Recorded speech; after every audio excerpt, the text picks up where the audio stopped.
आप देख रहे हैं श्री हरि कृपा आश्रम चैनल। संस्थापक स्वामी श्री हरि चैतन्य पुरी जी महाराज।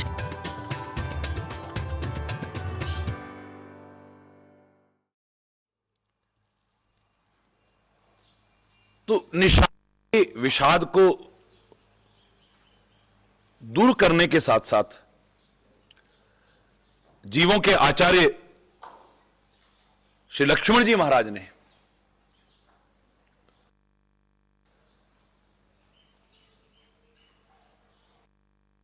संदेश हमें दिया है। वैराग्य भक्ति का सुंदर एक प्रवाह, त्रिवेणी प्रवाह बहाया है, जिसमें एक डुबकी भी अगर कोई लगा ले तो उसका जीवन धन्य धन्य हो जाए। परमात्मा के प्रति, महापुरुषों के प्रति, अवतारों के प्रति, संतों के प्रति जो भ्रम हमारे हृदय में उत्पन्न होते हैं, उसके कारण का भी निवारण किया है, जिससे हमारा प्रेम, हमारी भक्ति, हमारी आस्था, हमारी श्रद्धा, हमारा विश्वास दृढ़तम होता चला जाए। हमारी सोच एक सकारात्मक सोच बने, पॉजिटिव थिंकिंग बने, नकारात्मक नहीं, नेगेटिव थिंकिंग नहीं। और उस प्रेम, विश्वास, श्रद्धा, भक्ति, आस्था के आधार पर परमात्मा की कृपा के या परमात्मा को पाने के अधिकारी हम बन सकें, ऐसा प्रयास। बहुत विस्तार से एक एक शब्द की व्याख्या हुई है, एक एक शब्द की। तुम्हारे मन में जो भ्रम आया है हे निषाद राज, तुम ये भूल जाते हो कि सामने ये मानव नहीं है, राम ब्रह्म, राम ब्रह्म है। मानव के दृष्टिकोण से जब तुम देखते हो तब तुम्हारे मन में भ्रम उत्पन्न होता है। और मैंने आपसे कहा था कि संत को, सदगुरु को, परमात्मा को मानव नहीं, ब्रह्म स्वरूप माने। हां, इतना अवश्य कहा था, परमात्मा तो है ही परमात्मा, लेकिन संत और सदगुरु को भी जाने से संत अनंत समाना, संत को भी उस अनंत के समान ही समझे, कम करके नहीं। और श्री राम अपने मुख से कहते हैं, जब सर्वत्र मैं ही दिखाई दूं, समान दृष्टि तुम्हारी बन जाए, तो मोते अधिक संत कर लेखा। मेरे से भी अधिक अगर किसी को मानना चाहो तो संत और सदगुरु को मेरे से भी बढ़कर के सम्मान दो। संत और सदगुरु को हे शबरी मोते अधिक संत कर लेखा। एक भक्त, एक संत, एक सदगुरु, सीधे सीधे शब्दों में हम कहें कि वो परमात्मा का ही स्वरूप है, तो अतिशयोक्ति नहीं है। हमारे हृदय में भावना हो उनके प्रति परमात्मा दृष्टि की, लेकिन वो अपने आप को भगवान न समझे, गुरु अपने आप को भगवान न समझे, संत अपने आप को भगवान न समझे, एक भक्त अपने आप को भगवान न समझे, लेकिन हम भगवान से कम भी न समझे। राम ते अधिक राम कर दासा, अगर राम से बढ़कर के भी मानना पड़े तो कोई अतिशयोक्ति नहीं। राम के दास, राम से भी बढ़कर के।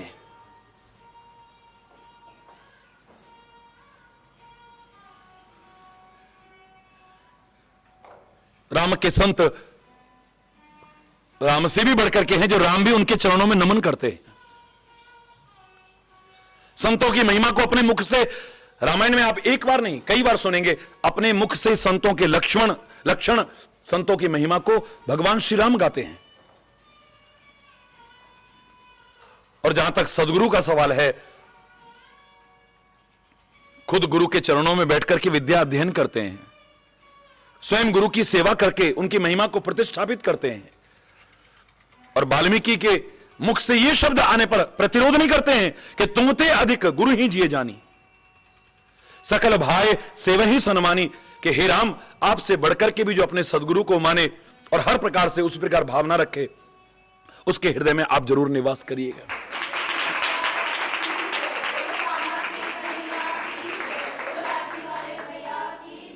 हमारे मन में जो भ्रम आता है वो जीव समझने पर आता है, ब्रह्म समझने पर नहीं। हम ये भूल जाते हैं कि वो समर्थ हैं, वही क्रिया हमारी अनुचित हो सकती है, उनकी नहीं। यद्यपि उनको वही क्रियाएं करनी चाहिए जिनका अनुसरण करके ये जीव मात्र अपने जीवन का उद्धार कर सके, उसके अलावा करनी भी नहीं चाहिए। वरना समर्थ को दोष नहीं है।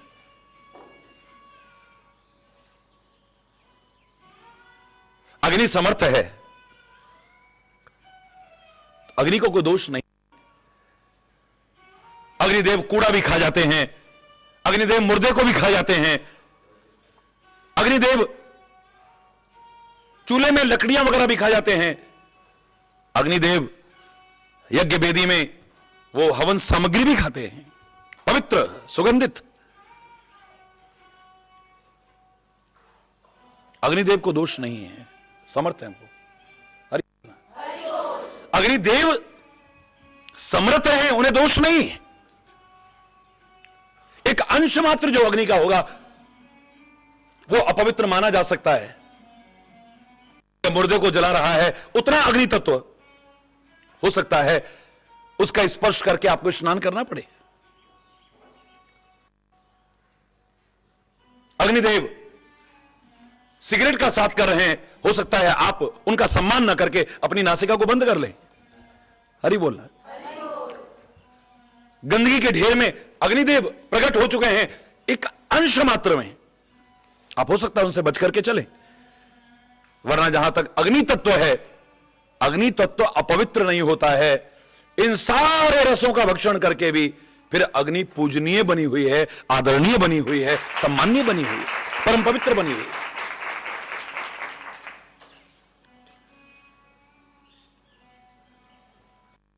गंगा जी में गंदे नाले भी आकर के मिल जाएं, गंगा जी अपवित्र नहीं होती है, फिर भी लोग श्रद्धा पूर्वक धारण करते हैं। वो समर्थ हैं। एक छोटे से पात्र में जल रखा हो, मच्छर भी गिर जाएगा तो आप उसे अपवित्र कर देते हैं। एक बड़े भगोने में एक पक्षी गिर जाए, आप उसे अपवित्र कर सकते हैं। एक टंकी में कोई जीव गिर जाए, आप उसे अपवित्र कर सकते हैं। लेकिन गंगा जी में तो कितने मुर्दों को बहाते हैं, कितनी अस्थियां प्रवाहित करते हैं, कितनी राख प्रवाहित करते हैं, और हर प्रकार के से गंदे नाले भी आके मिलते हैं, लेकिन वो अपवित्र नहीं है। वो अपवित्र हो सकता है, उसी अपवित्रता से वो अपवित्र हो जाएगा, लेकिन गंगा जी नहीं।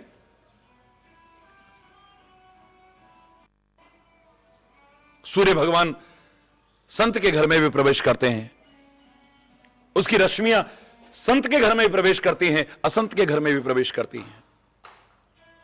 एक भक्त के घर में भी प्रवेश करती हैं, एक दुष्ट के घर में भी प्रवेश करती हैं।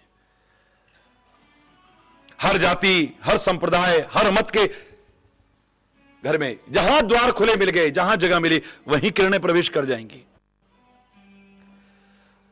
वो देव मंदिर में भी प्रवेश करती हैं, मदिरालय में भी प्रवेश करती हैं, वैश्यालय में भी प्रवेश करती हैं। हरि बोलना। लेकिन सूर्य की रश्मियां अपवित्र होती हों, ऐसा कहीं नहीं है। तुम अगर कहीं जाओगे अपवित्र हो जाओगे। तुम्हारा मन प्रदूषित हो सकता है, तुम्हारे विचार प्रदूषित हो सकते हैं। जैसा संग करोगे उस संग का प्रभाव तुम पर पड़ सकता है। लेकिन जो समर्थ हो चुके हैं, हरि बोलना, वो कहीं भी जाएं, उन पर प्रभाव नहीं पड़ेगा। वो कुछ भी खा रहे हैं, उन पर प्रभाव नहीं पड़ेगा। उनमें कोई भी आकर के समा रहा है, उन पर प्रभाव नहीं पड़ेगा। मैं फिर भी कह रहा हूं कि उन समर्थ लोगों को भी ऐसी ही क्रिया करनी चाहिए जिसका अनुसरण करके लोग अपने जीवन कल्याण पथ पर आगे बढ़ सकें। लेकिन उन्हें दोष नहीं है। समर्थ कहूं नहीं, दोष गुसाई रवि पावन सुरसरी की नाई। सूर्य, अग्नि, गंगा जी इत्यादि की तरह उन्हें कोई दोष नहीं है। आप भी समाज में देखते हैं, वही क्रिया आपकी अनुचित हो सकती है, दूसरे की नहीं। आप बंदूक रखेंगे, अनुचित है, सैनिक रखता है, उचित है। हरि बोल। आप किसी की हत्या करेंगे, आपको फांसी हो सकती है, और हमारा सैनिक अगर दुश्मन की हत्या भी करता है, एक नहीं कितनी हत्या करता है, उसे सम्मानपूर्वक तमगे मिलते हैं, उसको वो नहीं, उसे तमगे मिलते हैं।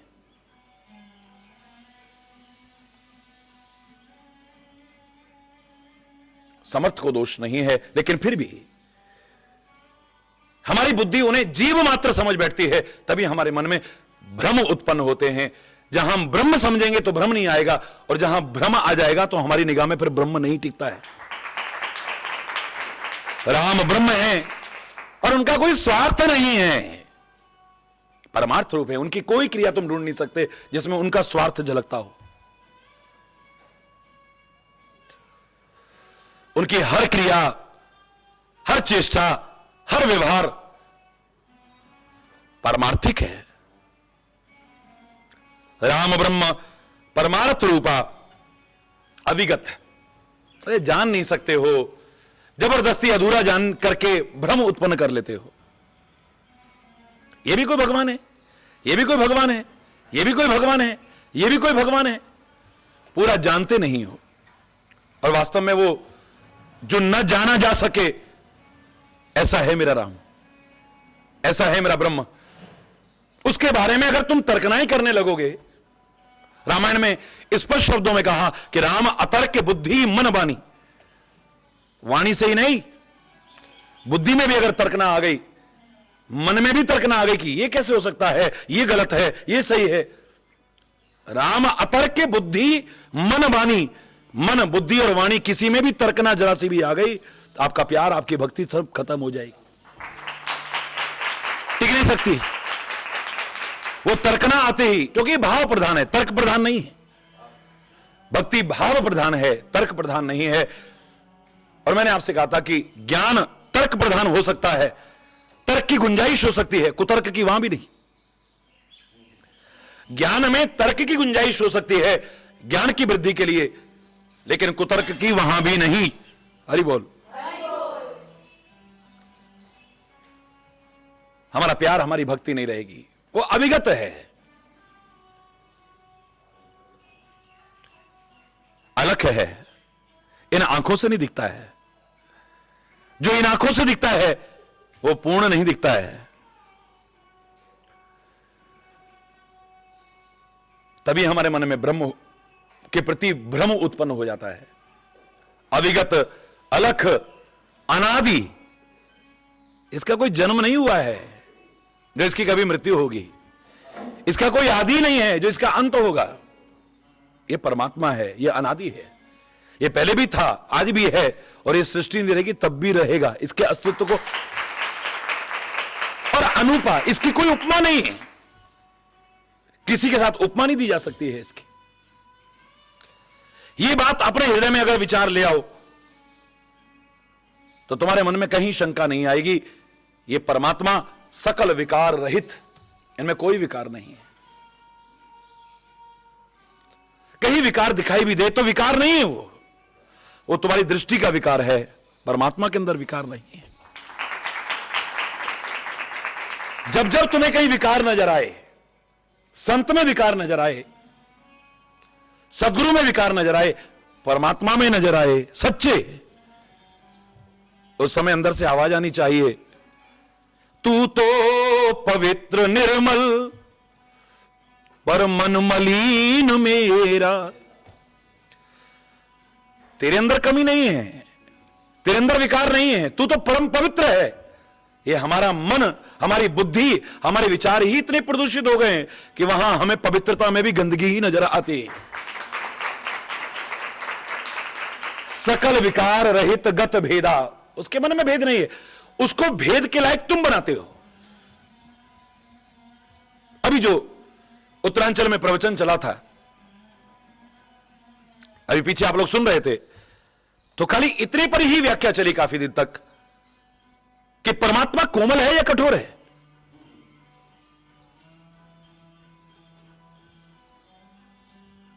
तो निष्कर्ष यही निकल करके आया था कि वज्राद अपि कठोरानी, हर चीज की चरम सीमा है वो। जब हर चीज की चरम सीमा है तो वज्र भी इतना कठोर नहीं हो सकता जितना मेरे परमात्मा का हृदय कठोर है। और कोमल, पुष्प की कोमलता भी फीकी पड़ जाए, इतना कोमल भी उसका हृदय है। तुलसी ने भी रामायण में इशारा किया है कि कुल से ही चाही कठोर अति, कोमल कुसुम ही चाहिए। अगर देखो कठोरता तो वज्र की कठोरता भी फीकी पड़ जाएगी, इतना कठोर है वो। और कोमल इतना है कि पुष्प की कोमलता भी उसके आगे फीकी पड़ जाएगी, इतना कोमल है। लेकिन उसकी कोमलता, उसकी कठोरता के हकदार बनना यह तुम पर निर्भर करता है। यह तुम्हारा जीवन, तुम्हारा आचरण, तुम्हारा व्यवहार, तुम्हारा चिंतन, तुम्हारा चरित्र, तुम्हारा आचरण, ये सारे के सारे उसकी कोमलता और कठोरता के हकदार बनाने में सहयोग देते हैं। हरि बोलना। ये आप पर निर्भर है।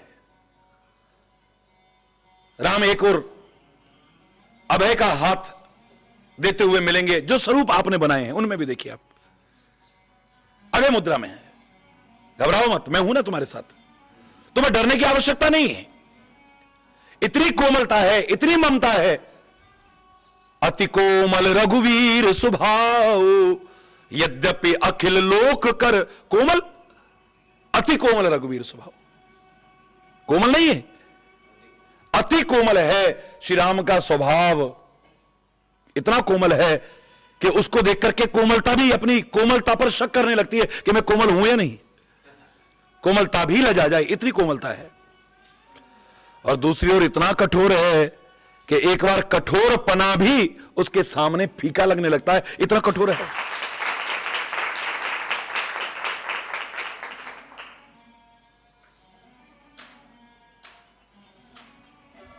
एक तरफ इतना मृदुल है, इतना शांत है, चंदन स्वरूप है परमात्मा।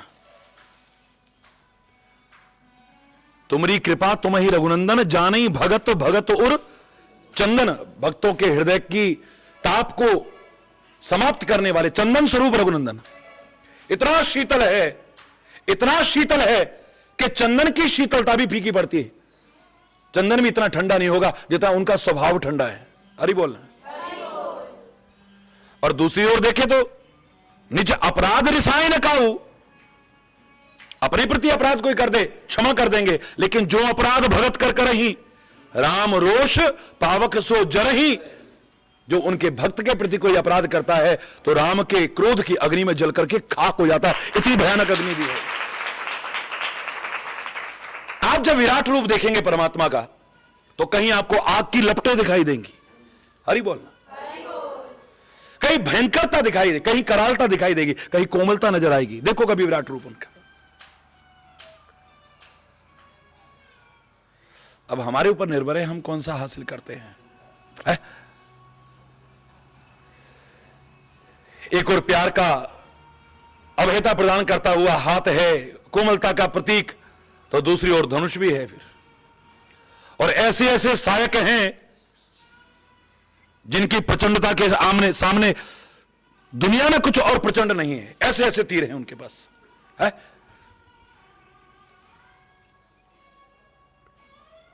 जनकपुर में गए हैं तो किसी को कोमल बच्चे नजर आ रहे हैं, किसी को सुंदर राजकुमार नजर आ रहे हैं, किसी को अपने इष्ट देव नजर आ रहे हैं, किसी को अपने सगे संबंधी नजर आ रहे हैं, किसी को परम तत्व स्वरूप नजर आ रहे हैं। और जो राक्षस वहां बैठे थे, तीन प्रभु प्रगट काल सम देखा, उनको काल के समान भयानक डराने वाले नजर आ रहे हैं। अब किसी को डराने वाले और किसी की आंखों को आनंद देने वाले राम एक ही है, लेकिन अपने अपने जीवन और आचरण पर निर्भर करता है कैसे नजर आते हैं तुम्हें। अब राम भयानक है, काल के समान भयानक है या बड़ा कोमल है? हरि बोलना। अंगद हाथ जोड़ रहा है, गिड़गिड़ा रहा है, प्रार्थना कर रहा है। राम कहते नहीं जाओ, अब वापस जाओ, किष्किंधा में जाओ। क्या कह रहे हो प्रभु? मोरे तुम प्रभु गुरु पितु माता, जाऊं कहां तज पद जल जात। मैं आपके चरण कमलों को छोड़ के कहां जाऊं? मेरा है कौन अब? पिता थे, उनकी मृत्यु हो गई और मरते समय मेरे बाह आपके हाथ में पकड़ा करके गए हैं। मां है, उसको मेरे पिता के शत्रु सुग्रीव ने अपनी पत्नी बना लिया है। हरि बोलना।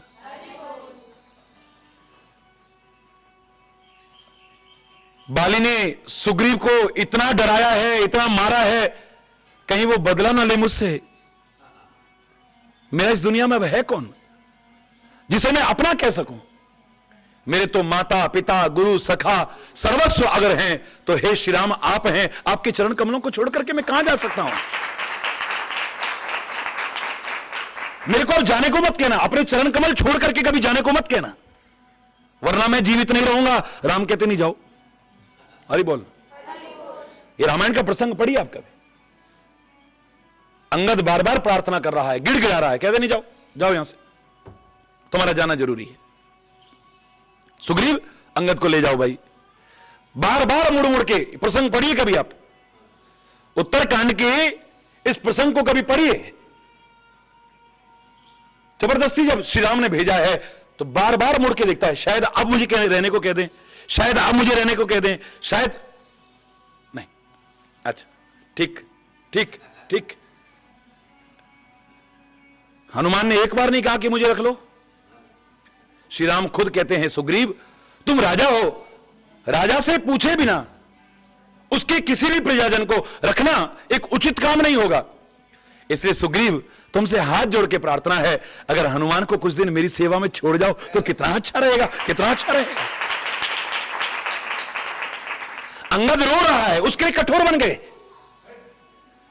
गिड़गिड़ा रहा है, उसके लिए कठोर बन गए, और हनुमान के लिए आंखों में जल भर के सुग्रीव अगर इसको मेरी सेवा में छोड़ जाओ तो, कुछ दिन के लिए छोड़ जाओ तो है। हरि बोलना। एक तरफ कोमलता की चरम सीमा है, दूसरी ओर कठोरता की चरम सीमा है। भयानाम भयम, इतना खतरनाक दुनिया में डर नहीं है जितना परमात्मा जैसा डर।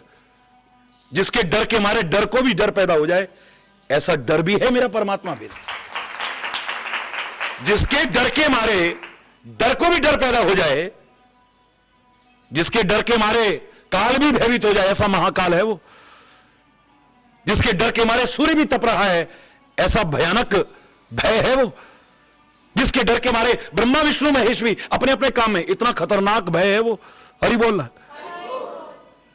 जिसके डर के मारे हवाएं दशों दिशाओं में भागी फिर रही हैं, ऐसा खतरनाक भय हो, उससे बड़ा भय भी कोई नहीं है। और भयानाम भयम भीषणम भीषणानाम, इतना भीषण इतना विकराल भी कोई नहीं है जितना मेरा परमात्मा है। उसके आगे विकरालता की विकरालता भी फीकी पड़ जाती है, इतना विकराल है। भयानाम भयम भीषणम भीषणानाम गति ही प्राणिनाम पावनम पावनानाम। दुनिया में पवित्र करने वाला इतना नहीं है जितना वो पवित्र करे, अपवित्र को भी पवित्र कर दे, यहां तक कि पावनता भी, अपने आप को पावनता अनुभव करे, ऐसा पावन करने वाला है वो। महोच्चय पदानाम नियंत्रत्वमेकम परेशान परम रक्षणम रक्षणानाम। दुनिया में रक्षा करने वाला भी ऐसा नहीं जैसा रक्षा करने वाला वो है। हरि बोल। दुनिया में कोई इतनी रक्षा नहीं कर सकता जितना परमात्मा रक्षा कर। अगर वो रक्षक हो, सारी दुनिया भी शत्रु बन जाए, बाल बांका नहीं कर सकते, और उसकी नजर टेढ़ी हो जाए, सारी दुनिया भी तुम्हारी अपनी बन जाए, तो बचा भी नहीं सकता कोई।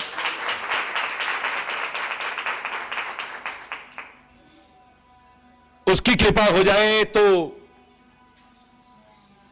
क्या न मिल जाए जीवन में, और उसकी कृपा से विमुख हो जाओ तो क्या न चला जाए जीवन में है? हरि बोलना। एक तरफ प्यार भरी बांसुरी है तो दूसरी ओर चक्र भी है, वहां पर कोमलता भी है, कठोरता भी है। अब आप पर निर्भर करता है कि उसके प्यार की माधुर्य भरी उस बांसुरी के आनंद लेने वाले बनते हो, या उसके चक्र के अच्छे दर्शन करने वाले बनते हो, या कुछ ऐसे कर्म करते हो, ऐसा कुछ करते हो कि उसके चक्र के द्वारा गर्दन कटवाने लायक बनते हो। यह तुम पर निर्भर करता है। कृष्ण से किसको डर लगेगा? बोलो, किसको डर लगेगा? लोग पागल होकर उसके पीछे भागते हैं। एक जरा सी धुन छिड़ती है, लोग दीवाने होकर भाग पड़ते हैं। भय लग रहा है, किसको भय लगता है? जरा सी यूं करता है कृष्ण, जरा सी यूं करता है, भरे दरबार में बड़े बड़े 30 मार्काओं को भी दिल दहल उठता है। चाहे वो दुर्योधन हो, चाहे वो दुशासन हो, चाहे वो शकुनी हो, चाहे वो शिशुपाल हो, चाहे वो जलंधर हो, चाहे कोई भी क्यों ना हो, हवा खराब हो जाती है। यूं किया है, चक्र आएगा, पता नहीं किसकी गर्दन कटेगी। अब पता नहीं किसकी मौत आने वाली है, पता नहीं किसकी खैर नहीं है। जिस चक्र को देख करके नहीं, चक्र आने से पहले उंगली यूं करने मात्र से बड़े बड़े 30 मार का भयभीत होते थे। वहां उंगली नहीं, चक्र को देख करके 5 वर्ष का नन्हा बालक ध्रुव बड़ा प्रसन्न हो रहा है। क्यों? उसे डर क्यों नहीं लग रहा? हरि बोलना, उसे डर क्यों नहीं लग रहा? बोलो। और सारे भक्त शंख चक्र गदा पद्म सहित दर्शन करते हैं, वो चक्र देख करके उन्हें भय क्यों नहीं लगता है? वो भक्त तो कह देते हैं ये जो चक्र है ना, ये डराने वाला चक्र नहीं है, ये चक्र चक्कर में डालने वाला चक्र नहीं है, 84 के चक्र में डालने वाला नहीं, उससे छुड़ाने वाला चक्र है। और हमने तो इसका नाम सुदर्शन, सुमाने अच्छे दर्शन वाला चक्र, हमें तो देख करके आनंद आता है, हमें कोई डर नहीं लगता है,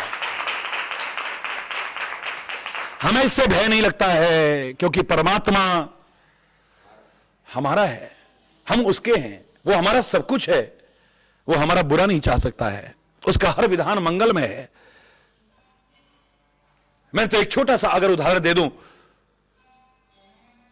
शेर के नाम से ही हालत खराब होती है। शेर की गर्जना सुनाई दे तो कितनी हालत खराब होती है, और शेर अगर सामने आ जाए, हरि बोलना, यह बात अलग है कि सैकड़ों बार महाराज जी के सामने शेर आया और साथ में छोटे छोटे बच्चे भी भयभीत नहीं हुए। रामनगर का आश्रम तो है ही कॉर्बेट पार्क के बगल में, जहां अगर जरा सा अंदर निकल जाओ तो शेर के अलावा, हाथियों के अलावा, हिरणों के अलावा कुछ मिलेगा ही नहीं। हरि बोलना।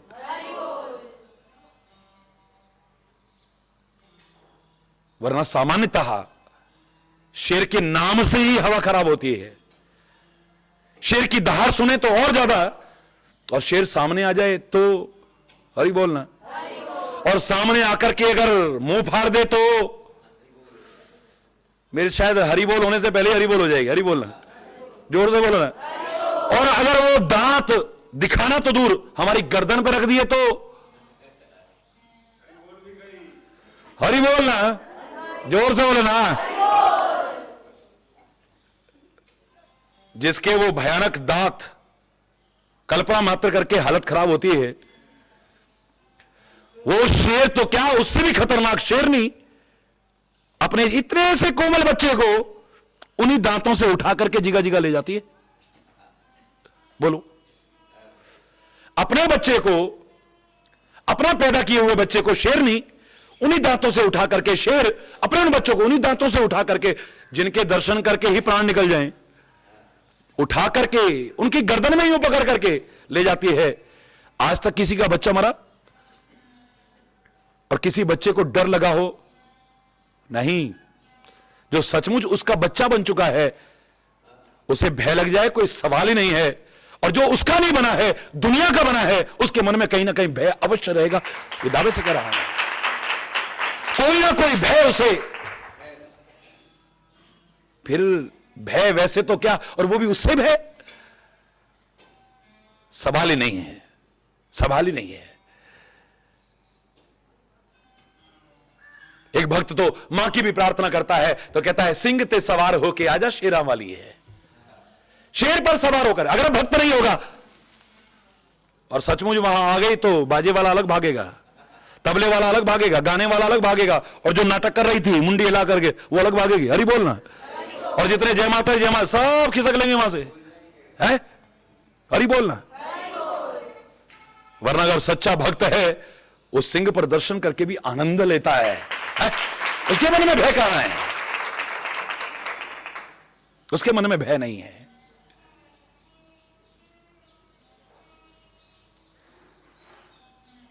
काल को भी अपनी चारपाई से जिसने बांध रखा है, उस रावण की नगरी में अकेला हनुमान जाता है, अकेला हनुमान। ऐसे लग रहा है कि हाथियों के झुंड में शेर का बच्चा पहुंच गया हो। एक शेर का बच्चा अकेला हजारों हाथियों के झुंड को भगाने के लिए काफी है।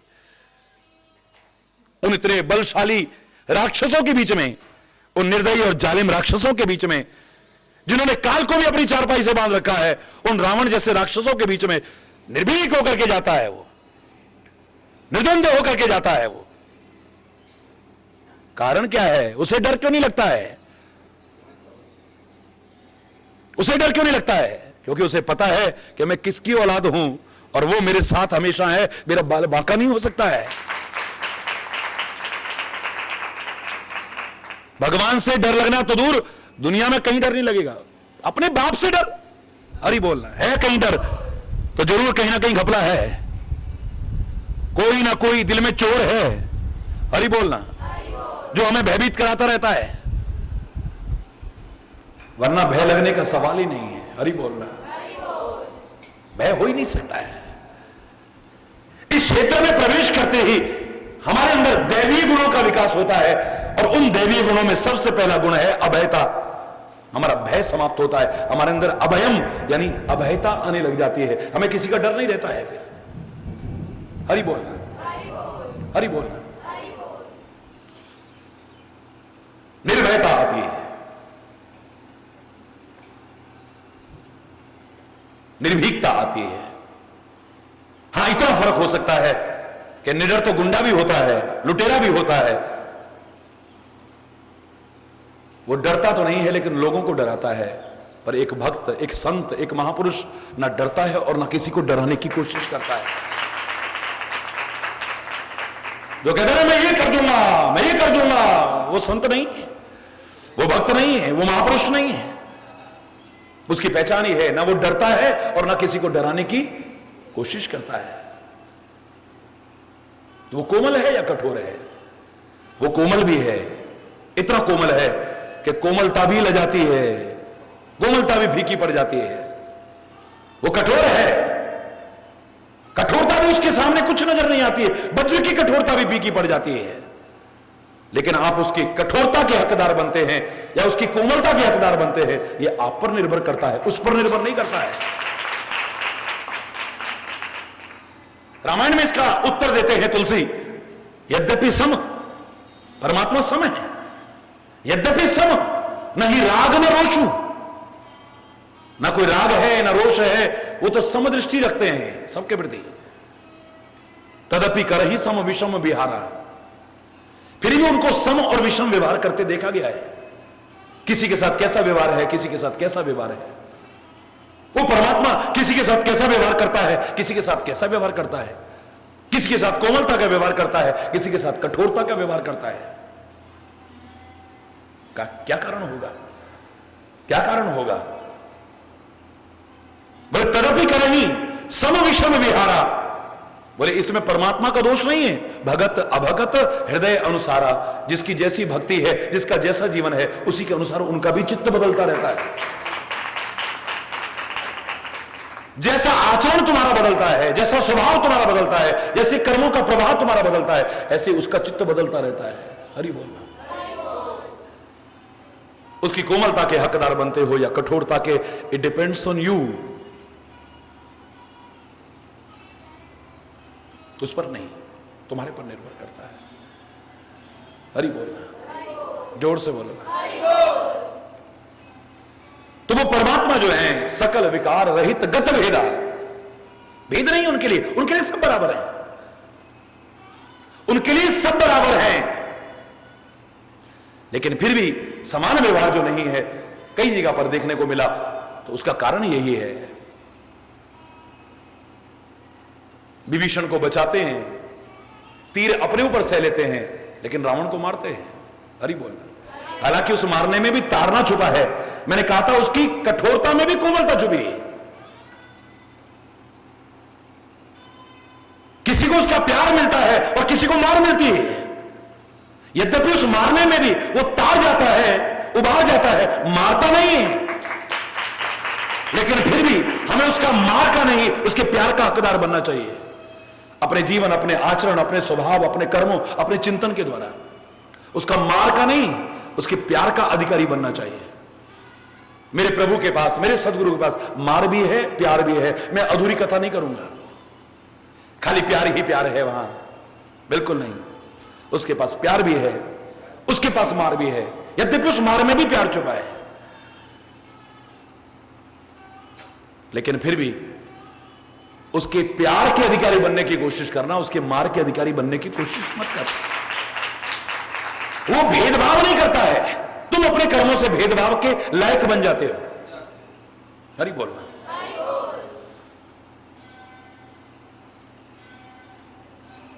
दोष उसे नहीं, अपने आप को देना, अपने स्वभाव को देना, अपने कर्मों को देना, अपने चिंतन को देना, उसको दोषारोपण मत करना कभी। परमात्मा के लिए तो स्पष्ट शब्दों में कहा जा सकता है कि वो गत भेदाय है। तुम्हारे मन में जो शंकाएं आती हैं, भ्रम आती हैं, तुम्हें भेद सा नजर आता है, भेद होता नहीं।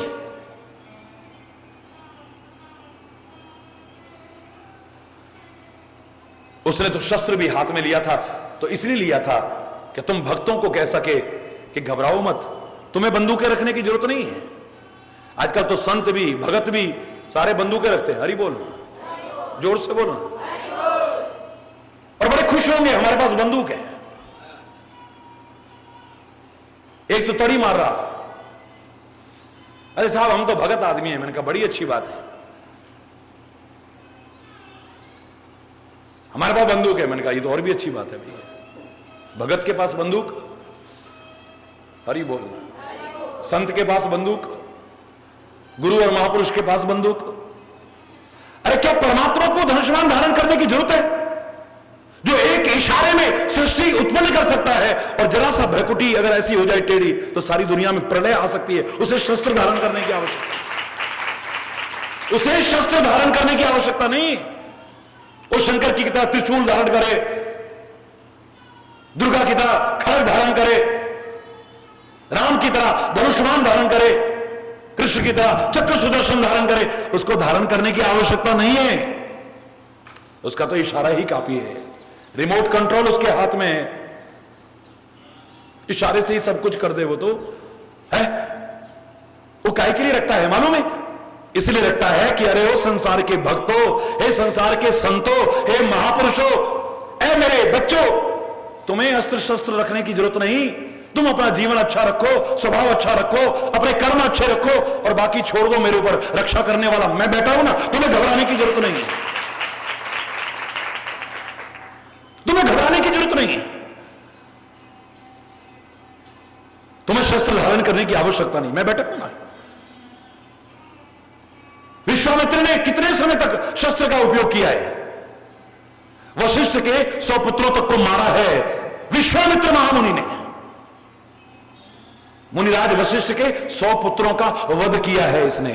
और तो छोड़ो आप दुनिया भर के जितनी लड़ाइयां लड़ी उन सबको एक किनारे पर रखो, लेकिन जिस दिन ये राज समझ में आ गया है, इतनी ताकत रखने वाला, इतनी सामर्थ्य रखने वाला, नई सृष्टि पैदा करने की सामर्थ्य रखने वाला वो विश्वामित्र, क्या ताड़का और सुबाहु को मार नहीं सकता था? क्या मारीच को मार नहीं सकता था? अपना आश्रम छोड़ करके, यज्ञ छोड़ करके जा रहा है राजा के पास में, और जाके याचना कर रहा है दुनिया को देने वाला, मुझे राम और लक्ष्मण दे दो। काहे के लिए दे दो? यज्ञ की रक्षा करने के लिए। क्यों? विश्वामित्र की ताकत कहां चली गई है? ताकत तो पूरी है, लेकिन अब समझ आ गया है कि भक्त को, संत को, महापुरुष को इस ताकत का दुरुपयोग नहीं करना चाहिए, जनहित में सदुपयोग करना चाहिए। तुम्हारी रक्षा करने के लिए परमात्मा है ना, उनसे प्रार्थना करो, वो आकर के रक्षा करे। राम को पुकारो, वो रक्षा करेगा तुम्हारी। कृष्ण को पुकारो, वो रक्षा करे। अपने इष्ट को पुकारो, वो रक्षा करेगा ना तुम्हारी। हरि बोलना।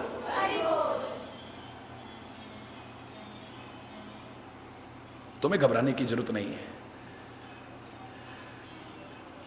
लेकिन इतना जरूर है कि वो गत भेद तो है, उसके यहां कोई भेदभाव नहीं है, लेकिन भेदभाव के अधिकारी हम खुद बन जाते हैं अपने कर्मों के कारण। कोई उसके मार का अधिकारी बनता है तो कोई प्यार का अधिकारी बनता है। इतिहास भरा पड़ा है, इतिहास भरा पड़ा है।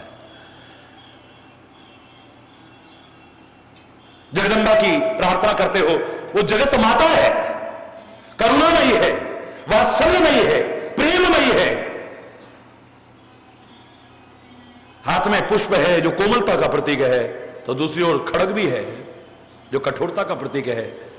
अब उस दुर्गा ने कठोरता भी दिखाई है जीवन में, कोमलता भी दिखाई है। कितनों पर कृपा लुटाया है, कितनों पर स्नेह लुटाया है, कितनों पर ममता लुटाई है, कितनों पर वात्सल्य लुटाया है और कितनों का संहार किया है। पर सब अपने अपने कर्मों के कारण उसके प्यार और मार के अधिकारी बने। वो नहीं मारती है, उसके पास मार भी है, प्यार भी है। अब तुम क्या पाना चाहते हो और क्या पाने के अधिकारी बनते हो, यह आप पर निर्भर करता है। कुल सही, फिर कह रहा हूं, कुल सही चाह कठोर अति कोमल कुसुमई चाहे, चित्त खगेश राम कर समुझ पर ही नहीं काहे। कठोर वज्र से भी कठोर है उसका हृदय, उस परमात्मा का हृदय। और कोमल, कोमल इतना है, बेग पाई ही पीर पर आई। रामायण में कहा बस जरा सा किसी का कष्ट देखते हैं, उसके आंसू बाद में आते हैं, मेरे राम की आंखों में आंसू पहले आ जाते हैं। बेग पाई ही पीर पर आई, इतनी जल्दी द्रवित हो जाते हैं। अति कोमल रघुवीर स्वभाव, कोमल चित कृपाल रघुराया। रामायण में एक जगह नहीं, कितनी जगह कोमल कोमल कोमल कोमल कोमल स्वभाव लिखा है। लेकिन कठोर, हरि बोलना, कठोरता के दर्शन भी बहुत जगह बने हैं। बहुत कठोर है, इतना कठोर है कि उससे ज्यादा फिर कठोर भी कोई नहीं है। इसी क्रम के बीच में मैंने एक पंक्ति कही थी कि तुम एक कदम उसकी ओर बढ़ाओ तो लोग तो कहते थे वो 60 कदम बढ़ाएगा। किसी भक्त ने, किसी संत ने कहा, जो तू आवे एक पग मैं आऊं पग 60, और जो तू कर लो काठ सो मैं लोहे की लाठ। हरि बोलना। अगर तू कोमल होकर के आंखों में आंसू बरसाता हुआ एक कदम मेरी ओर बढ़ता है, मैं 60 कदम बढ़ता हूं, और अगर तू काठ की तरह कठोर बनता है तो फिर लोहे की लाठ की तरह मैं कठोर हूं, मेरे से ज्यादा कठोर भी कोई नहीं है। लेकिन मैं इसे और आगे बढ़ा करके प्रभु को उसकी कृपा से समझने के बाद कह रहा हूं, 60 कदम की क्या आवश्यकता है। हमने एक कदम बढ़ाया और उसके बदले में उसने भी एक कदम बढ़ाया, दूसरे कदम की हमें रखने की जरूरत नहीं पड़ेगी। क्यों? उसका एक कदम ही इतना बड़ा है, सारी सृष्टि को नाप के दिखा दे, तीसरा पैर रखने की तो जगह ही नहीं मिली कहीं। हरि बोलना।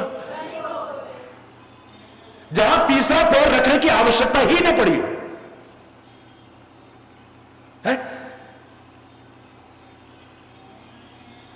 एक पैर में ही सारा ब्रह्मांड नाप के दिखा दिया है। अब एक कदम हमने रखा, एक कदम उसने रखा, दूसरा कदम रखने की जरूरत पड़ेगी? बोलो, हमें रखने की जरूरत नहीं पड़ेगी। तो जहां मैंने कहा कि तुम जरा सा उसकी ओर बढ़ो तो वो इतना बढ़ेगा कि सारी तुम्हारी दूरी खत्म हो जाएगी बीच की। लेकिन दुर्भाग्यवश अगर कभी तुम एक कदम पीछे हुए संत से, गुरु से, परमात्मा से, और एक कदम उन्होंने भी पीछे कर लिया, तो लाख जन्म लेकर के दूरी को पूरा भी नहीं कर पाओगे कभी। एक कदम उसने पीछे कर लिया, एक कदम तुमने, अभी इस दूरी को कभी पाट भी नहीं सकोगे। हरि बोलना है। लाख जन्म लेकर के एक जन्म में नहीं। अरे दुनिया का चुंबक, साधारण सा चुंबक, एक बार उसकी परिधि में तुम आ जाओ, द्वारा फिर तुम्हें चलने की जरूरत नहीं पड़ती है, चुंबक खुद खींच लेता है। उसके जुरिडिक्शन में आ जाओ, आप उसकी परिधि में आ जाओ, तुम्हें चलने की जरूरत नहीं है, तुम्हें आगे बढ़ने के लिए वो खुद खींच लेगा। ऐसे ही एक बार उसकी परिधि में अपने कर्म और आचरण चिंतन के द्वारा आओ तो सही, अब तुम्हें चलने की जरूरत नहीं पड़ेगी, वो खुद खींच लेगा अपनी ओर, कृपा कर देगा तुम्हारे ऊपर। लेकिन उसकी परिधि से अगर बाहर हुए, तो उसकी परिधि से जरा भी बाहर हुए तो फिर हरि बोल, उसमें कोई भेदभाव नहीं है, समदर्शी है वो परमात्मा। लेकिन उसके बावजूद कहीं पर कठोर, कहीं पर कोमल नजर आता है। कई बार लगता है कि इतने कठोर हो गए।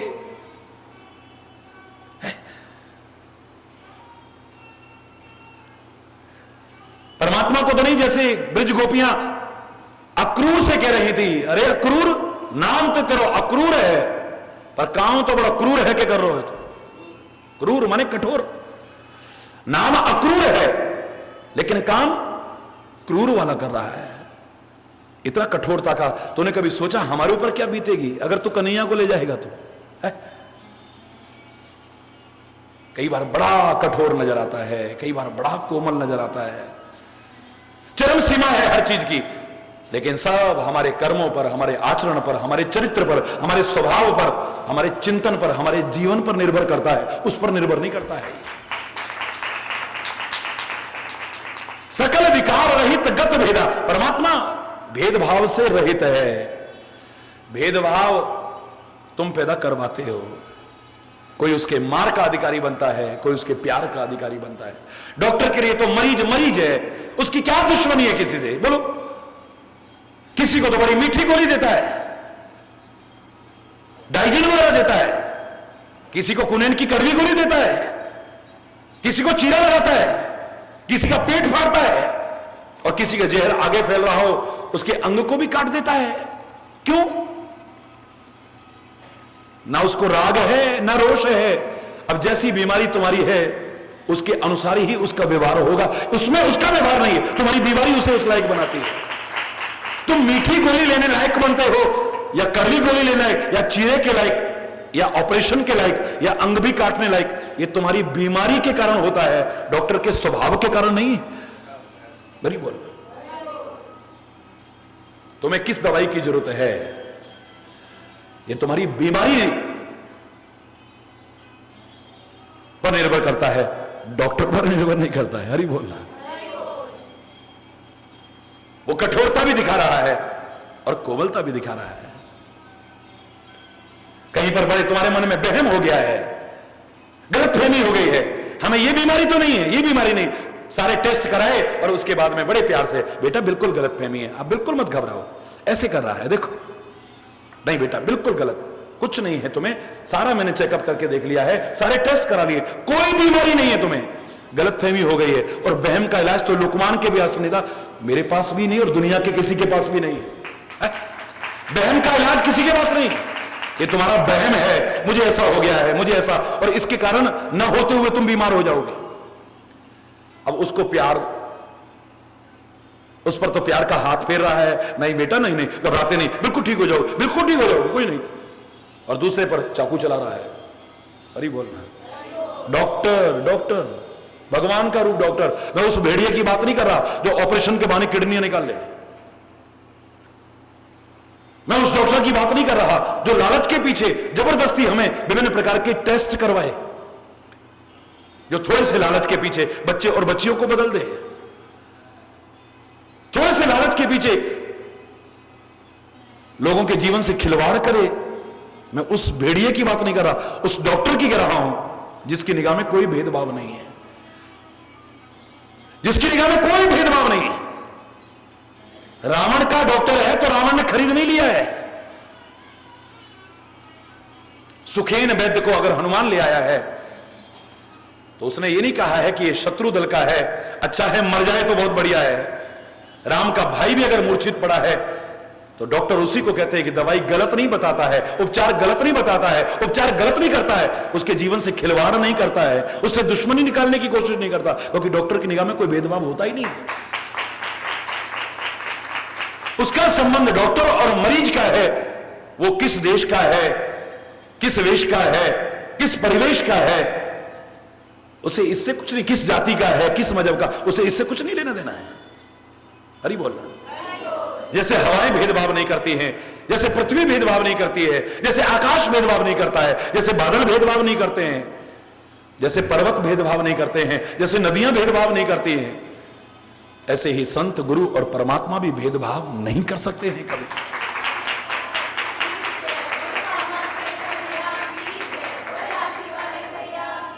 वो भेदभाव नहीं करते हैं, किसी प्रकार का भेदभाव उनके जीवन में नजर नहीं आएगा, लेकिन फिर भी नजर आ रहा है तो उस भेदभाव के अधिकारी तुम बन रहे हो। मीठी और कड़वी दवाई के अधिकारी तुम बन रहे हो, चीरे और ऑपरेशन के अधिकारी तुम बन रहे हो, अपनी विकृति, अपने रोग के कारण। हरि बोलना।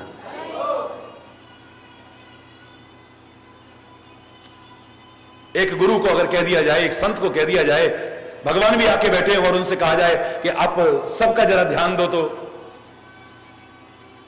तेरा दिमाग गर्म रहता है थोड़ा, कुछ विचार के द्वारा समझाएंगे, कुछ चंदन का लेप कर देंगे उसको। अरे बोल, तू काहे को चिल्ला रहा है? कांटा छू गया, कांटा, यहां पे देखो कांटे कितने हो रहे, कांटा लग गया मेरे। एक को चंदन का लेप कर रहे हैं, अब एक को अंदर से सुई निकाल के लाते हैं। क्या निकाल के लाते हैं? जितना कांटा अंदर चुभा हुआ है उससे भी ज्यादा अंदर सुई डालनी पड़ेगी, वरना कांटा निकलेगा नहीं। अरे बोल, जितना अंदर कांटा गया हुआ है, चाहे एक कांटा ही लेना पड़े या सुई लेनी पड़े, उससे भी ज्यादा अंदर ले जाएंगे, तब उसे खींचेंगे बाहर। जितना जख्म पहले हो चुका है उससे ज्यादा जख्म करेंगे, लेकिन उद्देश्य जख्म करना नहीं है, वो तुम्हारे कांटे को निकाल करके कष्ट दूर करना है, और कोई उद्देश्य नहीं है। लेकिन फिर भी एक के पांव में सुई चुभा रहे हैं, एक के माथे पे तिलक लगा रहे हैं, चंदन लगा रहे हैं।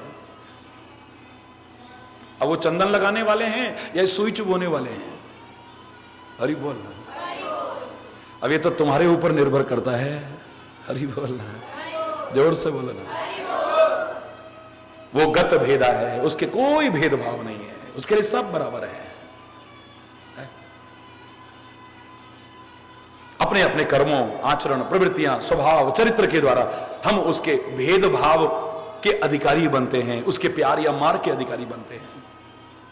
वरना सूरदास जैसे संत महापुरुष हृदय से प्रार्थना न करते कि हमें अब कोई परवाह नहीं है, क्योंकि हम जानते हैं तेरे में कोई भेदभाव नहीं है। समदर्शी है नाम तिहारो,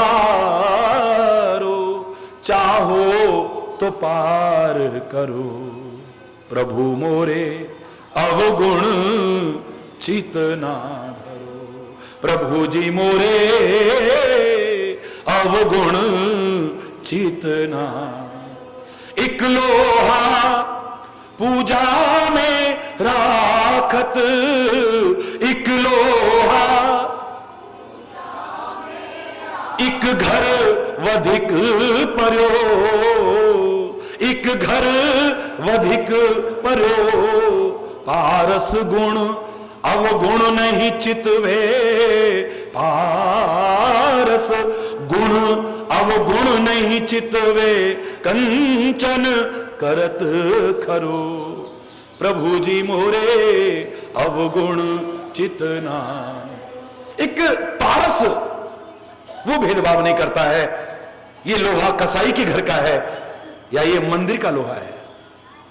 एक मंदिर में रखी हुई अंदर तलवार हो या एक कसाई की गर्दन काटने वाली तलवार हो, अगर उसके संपर्क में आती तो दोनों को सोना बनाता है, तो तू भेदभाव कैसे कर सकता है?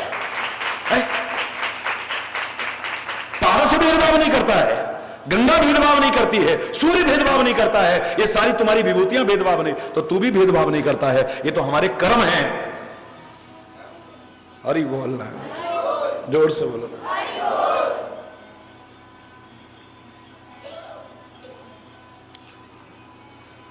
हे निषाद राज, समझो राम ब्रह्म, ये ब्रह्म है। जब ब्रह्म समझोगे तुम्हारा भ्रम दूर हो जाएगा, और भ्रम रहेगा तो इसे ब्रह्म नहीं समझ पाओगे, और जब तक ब्रह्म नहीं समझोगे तुम्हारे हृदय का विषाद दूर होने वाला हरगिज भी नहीं। ये मानो में कौन है? ये मेरा भैया नहीं है इस समय, ये खाली मेरा भाई नहीं है इस समय, ये खाली दशरथ का राजकुमार नहीं है। भगत भूमि भूसुर सुरभि, सुरहित लाग कृपाल, करत चरित धरे मनुज तन, सुनत मिटहि जग जा। ये है तो परमात्मा, पर मानव जैसी लीला कर रहा है। हरि बोलना, क्योंकि जिसको सिखाना है उसकी जैसा बनकर के ही सिखाया जा सकता है। खग जाने खग ही की भाषा। जो पक्षियों को सिखाते हैं वो पक्षियों जैसी आवाजें निकाल करके सिखाते हैं, आदमियों जैसी आवाज निकाल करके नहीं। हरि बोल। जो पशुओं को सिखाते हैं वो पशुओं जैसी आवाज निकाल करके सिखाते हैं, और वो समझते हैं इस समय पशु क्या बोल रहा है। एक बच्चे को जो सिखाते हैं वो बच्चे के स्तर पर उतर करके सिखाते हैं। कितने बुजुर्ग हैं, कितने पढ़े लिखे हैं, कितने महान पुरुष हैं, लेकिन बच्चे को जब सिखाने लगे, बोलना सिखाने लगे, अयो यो यो यो लो लो लो लो लो ma'am ma'am ma'am ma'am ma'am, अब इनकी भाषा ही क्या ये? जब तक उसके स्तर पर नहीं उतरेंगे, उसके जैसे नहीं बनेंगे, तब तक उसे सिखा नहीं सकते हैं। ये गारंटी की बात है। जिसको सिखाना है उसके स्तर पर उतरना पड़ता है, और ये इस उतरने को ही तो अवतार कहते हैं। मां बाप अपने बच्चे के स्तर पर उतर के तब उसे सिखाते हैं। उनका स्तर नहीं है ये मैं यो यो यो यो यो, उनका स्तर थोड़ी ना ये। उसको सिखाना है तो उसके स्तर पर उतरना पड़ता है। एक शिक्षक एमए पास हो, पीएचडी पास हो, कई कई सब्जेक्ट में एमए करा हो, लेकिन छोटी क्लास में जाता है तो बच्चे की तरह बोलता है का से कबूतर। क्यों?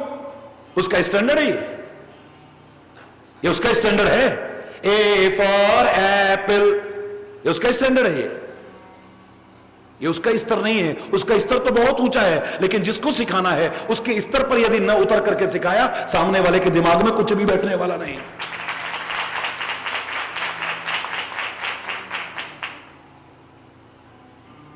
ऐसे ही संत सदगुरु का स्तर बहुत ऊंचा है, बहुत ऊंचा है। इतना ऊंचा है कि शायद हम उन्हें कभी छूने की हिम्मत भी ना कर पाए। हरि बोल। जो सच्चे संत हैं, जो सच्चे सदगुरु हैं, जो सच्चे महापुरुष हैं, उन तक पहुंचने की हिम्मत नहीं कर सकते हैं। ये तो उनकी दयालुता है, उनकी कृपालुता है कि वो हमारे पास, हमारे नीचे उतर करके, हमारे स्तर पर उतर करके हमको सिखाने की कोशिश करते हैं, हमको उबारने की कोशिश करते हैं, हमको तारने की कोशिश करते हैं।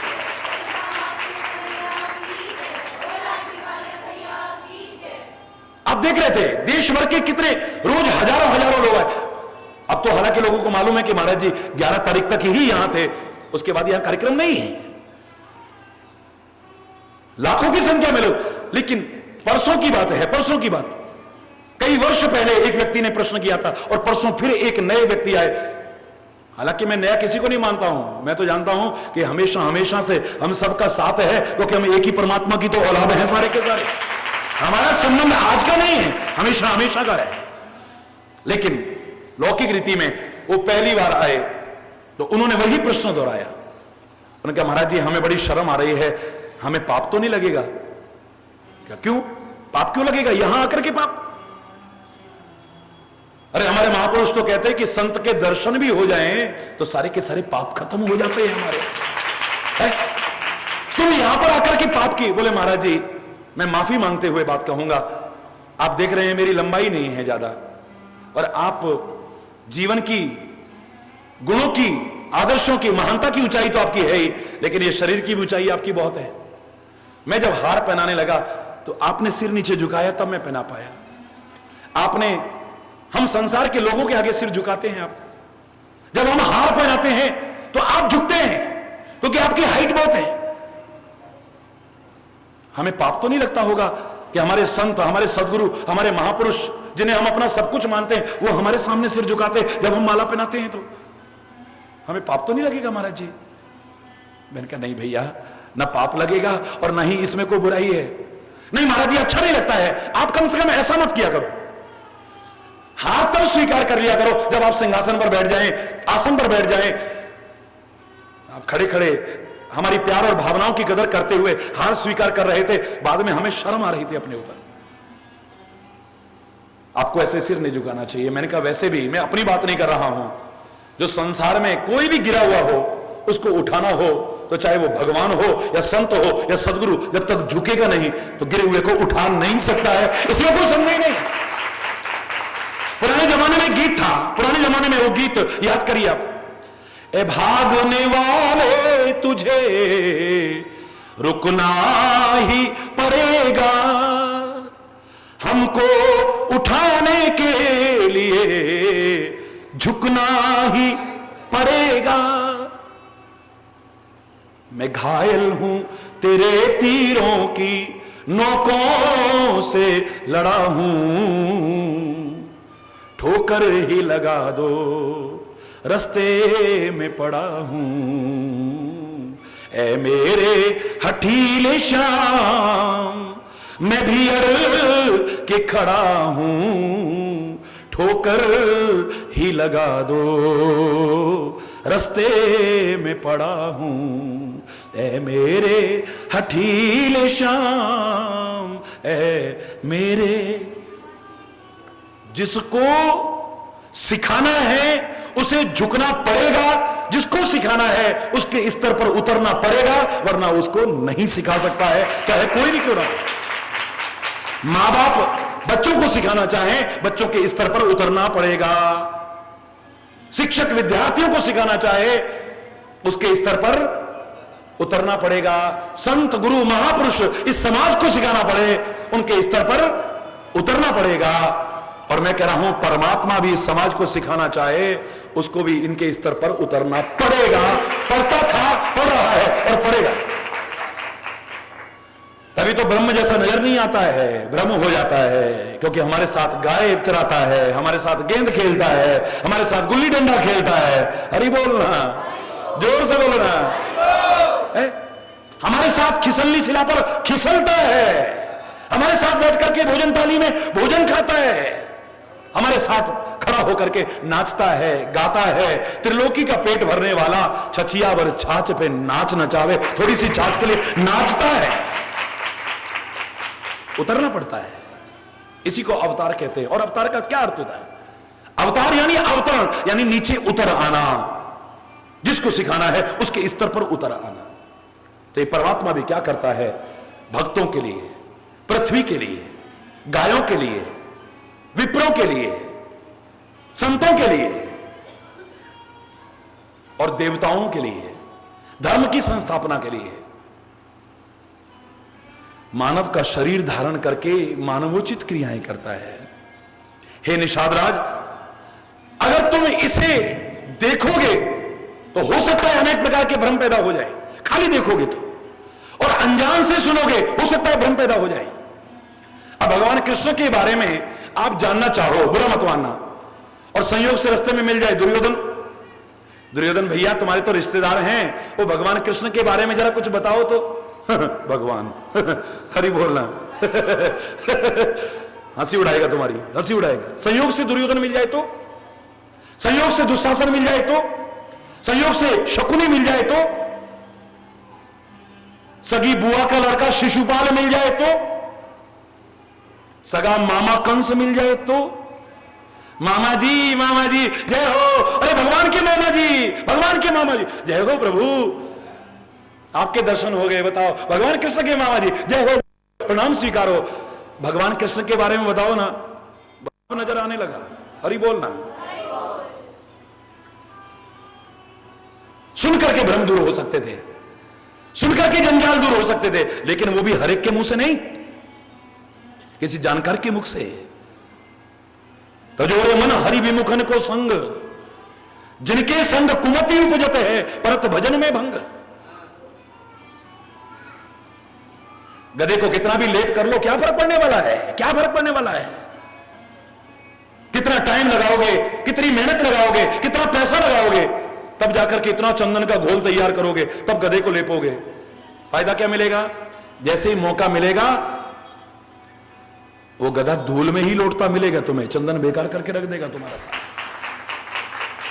खर को कहा अर्गजा लेपन, स्वान नहाए गंग, कहा भो पै पान कराए, विष नहीं तजत भुजंग। खूब दूध पिला लेना, खूब अमृत पिला लेना, लेकिन नागराज तो विष ही उगलेंगे। हरि बोलना। अमृत उगलने वाले नहीं है, कोई फर्क नहीं पड़ने वाला उसमें। तो जानने से भ्रम दूर होते हैं, लेकिन वो भी हर एक के मुंह से जानने से नहीं, किसी संत के मुख से, किसी महापुरुष के मुख से, अपने सदगुरु के मुख से, किसी विज्ञ के, अनविज्ञ नहीं विज्ञ के मुख से जब सुनते हैं, तो जितने हमारे मन में भ्रम पैदा हुए थे सारे के सारे दूर हो जाते हैं। ऐसे हैं, इसलिए सखा समुझ। हरि बोलना। हे भैया, हे सखा निषादराज, समझ, इस बात को समझ। सखा समुझ अस परिहरि मोह। बोलो, सखा समुझ अस परिहरि मोह। सिय रघुवीर चरण रत हो, सिए रघुवीर चरण रत हो। ये जितने मन में मोह आ गया है, अज्ञान आ गया है, भ्रम आ गया है, आसक्ति आ गई है, इसका त्याग कर और प्रभु के चरणों में प्यार कर, तेरा जीवन संवर जाएगा, ये भ्रम दूर हो जाएंगे। और लक्ष्मण गीता का दिव्य संदेश पूर्णता की ओर बढ़ते बढ़ते क्या सिखा जाता है, शेष कल आज यहीं पर अगर कोई गलत शब्द निकला हो उसके लिए क्षमा चाहता हुआ अपनी वाणी को विराम दूंगा। एक बार जोर से बोलेंगे, धर्म के अधर्म का, प्राणियों में विश्व का, गौ माता की, भारत माता की, गंगा माता की, संत समाज की, भारत की देवियों की, भक्त समाज की,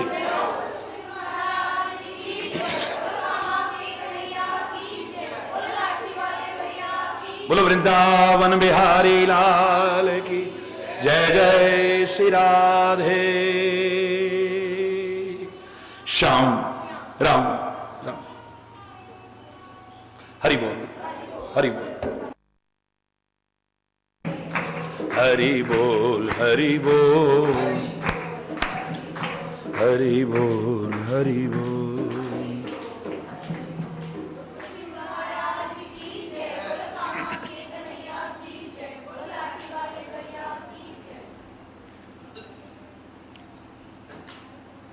भगत भूमि भूसुर सुरभि,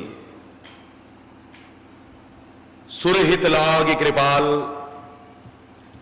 करत चरित धर मनुज तन, सुनत मिटहि जग जाल।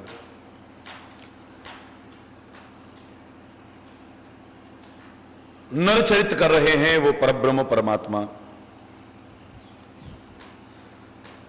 भक्तों के लिए, पृथ्वी के लिए, विप्रों के लिए, गायों के लिए, धर्म की संस्थापना के लिए, अधर्म के विनाश के लिए। उनके चरित्रों को सुन करके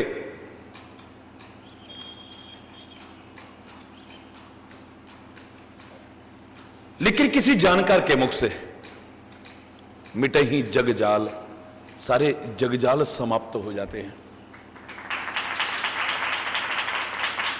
लेकिन कल भी मैंने आपसे कहा कि परमात्मा की वो साकार लीलाएं देख करके अच्छों की बुद्धि भ्रमित हो जाती है, पढ़ करके अच्छों की बुद्धि भ्रमित हो जाती है। लेकिन किसी सच्चे संत के मुख से, सच्चे सदगुरु के मुख से, सत्संग के माध्यम से अगर उन्हीं को सुना जाए तो सारे के सारे भ्रम दूर हो जाते हैं। और उसमें भी जीवों के आचार्य लक्ष्मण जी लक्ष्मण गीता का दिव्य संदेश सुनाएं और सुनकर के भ्रम दूर न हो, ये कैसे हो सकता है? सारा समझाने के बाद लक्ष्मण जी इतना ही कहते हैं कि हे मेरे प्यारे भैया, हे सखा, सखा समुझी अस परिहरि मोह, ऐसा समझ करके तुम मोह का परित्याग करो, तुम भ्रम का परित्याग करो, तुम आसक्ति का परित्याग करो, तुम अज्ञान का परित्याग करो। और जब तक ये मोह दूर नहीं होगा तब तक परमात्मा के चरणों में दृढ़ अनुराग तुम्हारे हृदय में उत्पन्न नहीं होगा।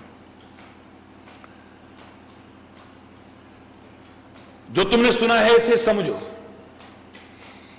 और उसको समझोगे तो तुम्हारा मोह अपने आप दूर हो जाएगा। जैसे भगवान श्री कृष्ण ने अर्जुन को श्रीमद् भगवत गीता का संदेश दिया महाभारत की उस युद्ध भूमि में, तो उसका भी अंतिम निष्कर्ष यही था। भगवान कृष्ण की दिव्य वाणी को सुनकर के अर्जुन ने भी यही कहा था, नष्टो मोह स्मृतिर्लब्ध्वा, मेरा मोह सारा नष्ट हो चुका है और मेरी स्मृति अब जागृत हो चुकी है। ए परमात्मा, मैं तुम्हें पहचान चुका हूं, अब कुछ जानना बाकी नहीं। मेरे मन में जो भ्रम था वो दूर हो चुका है, मेरे मन में जो आसक्ति थी वो दूर हो चुकी है, मेरे मन का अज्ञान का अंधकार समाप्त हो चुका है, अब तो ज्ञान का उजाला है। जहां कोई संदेह नहीं है किसी प्रकार का, वास्तविकता ही वास्तविकता है, सत्य ही सत्य है, उसके अलावा कुछ भी अब नजर नहीं आ रहा है। बिल्कुल ठीक उस गीता की तरह लक्ष्मण गीता में भी अंत में लक्ष्मण यही कहते हैं कि इसको सुनने का लाभ तभी है जब तुम्हारा मोह नष्ट हो जाए। अगर मोह नष्ट न हुआ तो इस सुनने का और सुनाने का कोई लाभ भी नहीं है। तुम्हारा अज्ञान अगर दूर न हुआ, तुम्हारा भ्रम अगर दूर न हुआ, तुम्हारी आसक्ति अगर अनुरक्ति में परिवर्तित ना हुई, तो इस सुनने और सुनाने का विशेष लाभ नहीं। ऐसा विचार करके अब तुम इस मोह का परित्याग करो और श्री रघुवीर चरण रत हो, भगवान सीताराम जी के चरणों में तुम प्यार करो। और प्यार तभी हो सकता है जब मोह दूर होगा। मैंने आपसे कहा था, बिन सत्संग न हरि कथा, तेहि बिन मोह न भाग, और मोह गए बिन राम पद, होई न दृढ़ अनुराग। जब तक मोह दूर नहीं होगा, दृढ़ अनुराग उत्पन्न भी नहीं हो सकता है।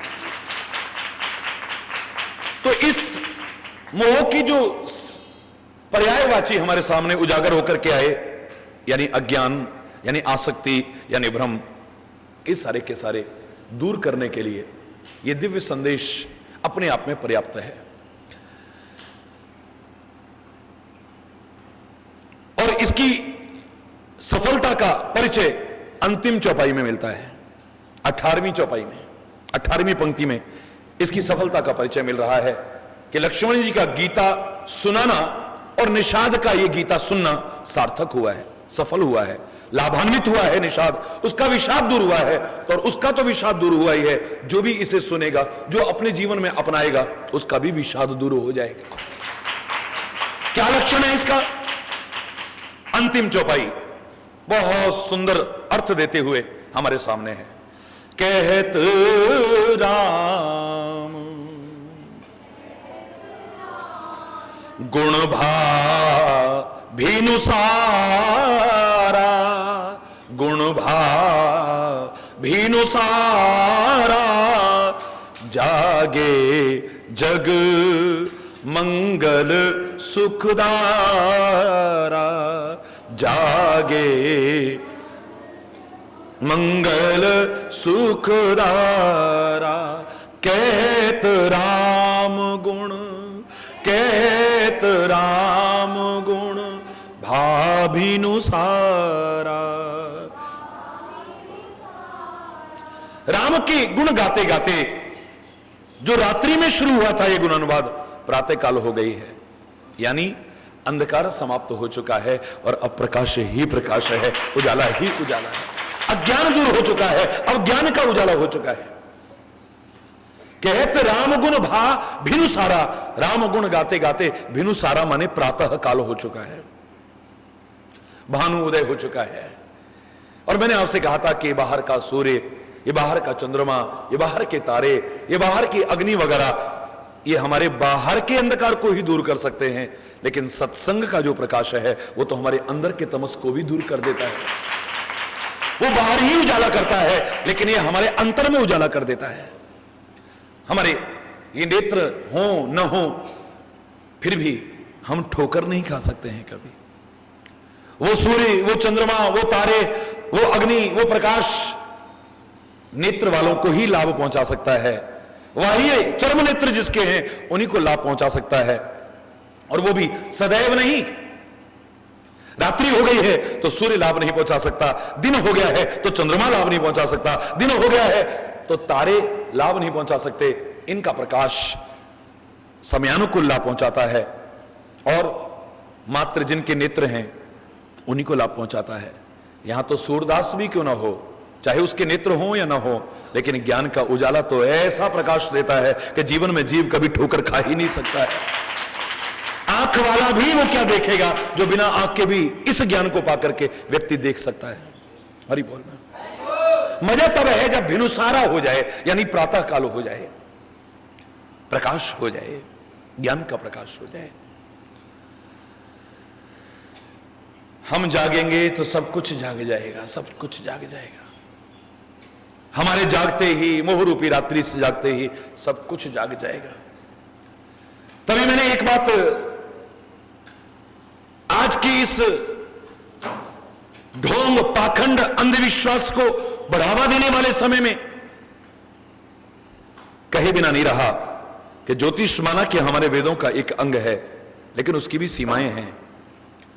आज ज्योतिष की शरण में जाने की आवश्यकता नहीं है, जीवन को ज्योतिर्मय बनाने की आवश्यकता है। ज्योतिष की शरण में जाकर के अपना हाथ फैला करके, रेखाएं दिखा करके, अपनी जन्म पत्री दिखा करके खाली भाग्य भाग्य का रोना रोने की आवश्यकता नहीं है।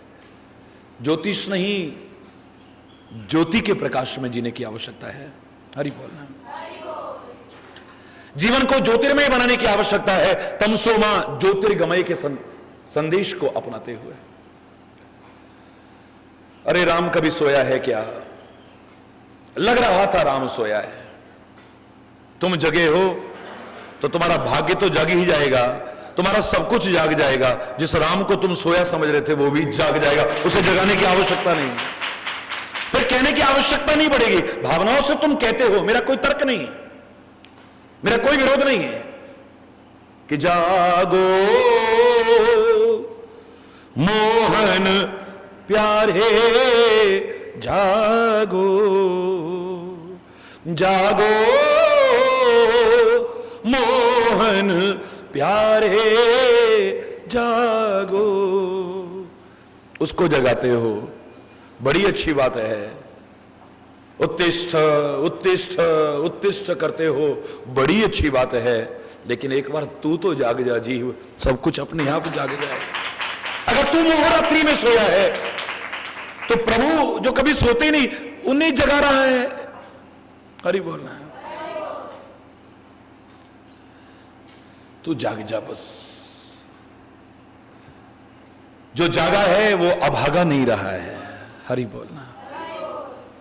जो जागा है वो अभागा नहीं रहा है, उसका सौभाग्य परम सौभाग्य में परिवर्तित हुआ है। ज्ञान के उजाले में जीते हुए, अज्ञान के अंधकार से बचते हुए ठोकरों से बचने की कोशिश कर रही हैं।